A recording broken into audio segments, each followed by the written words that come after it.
दूसरी भक्ति, परम भक्ति कौन? द्रौपदी। विश्वास की अपने भाई पे। एक बार भगवान की किसी कारण चक्र में नाखून फंस गया, खून निकलने लगा। कुंती दौड़ के जाती है क्योंकि बहुत बड़ा पाट की साड़ी पहनी है। अरे डिटल लाओ, डिटल कहां चले गए? द्रौपदी खड़े रहती है वहां, अपनी दुपट्टा को फाड़ के भगवान कृष्ण के हाथ में बांध देती। कृष्ण देखते हैं, कहते हैं द्रौपदी तुमने इतनी अपनी अमूल्य साड़ी को फाड़ दिया। हे केशव, मैंने तुम्हारे खून के लिए नहीं, मैं अपनी स्वार्थ के लिए तुम्हें बांधी हूं। मेरे स्वार्थ उसमें है केशव जिसमें तुम सुखी रहो। तुम्हें कष्ट आए और इतनी अमूल्य साड़ी मेरे लिए अमूल्य नहीं हो सकती। कहां खोजने जाओ, जितना देर खोजूं उतना देर जो खून निकल जाए वो मेरे ही तो खून है, मेरे ही कृष्ण के खून है, और मेरे साड़ी के लिए मैं कृष्ण के खून नहीं देख सकती। भगवान ने कहा बांध लिया द्रौपदी तूने मुझे।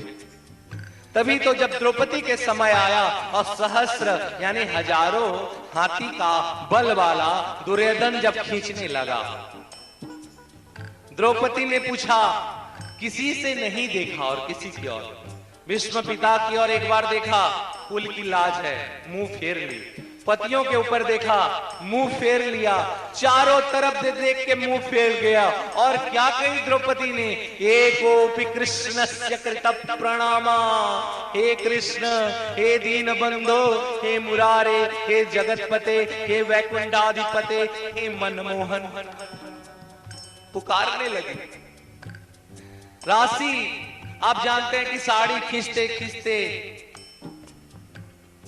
दुर्योधन को कहना पड़ा ये नारी है कि ये साड़ी है, ये साड़ी है कि ये नारी है, ये नारी में साड़ी है, ये साड़ी में नारी है। बोल सांचे दरबार।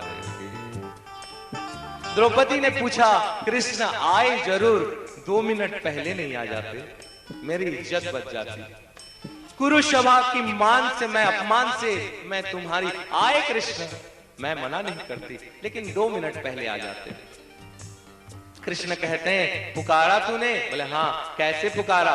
बोले हे गोविंद। तो मैं गोविंद बन के आऊं तो टाइम लगेगा ना। हे गोपाल, जब ग्वालों के साथ छोड़ के आऊं टाइम लगेगा ना। हे वैकुंठाधिपति, तो वैकुंठ छोड़ के आने में कुछ देर टाइम तो लगेगा ना। तुम जब बोली द्रौपदी की हे मनमोहन, तो मैं तुम्हारे मन में तो बैठी थी, इसीलिए मैं प्रकट हो गया। बोल सांचे दरबार की।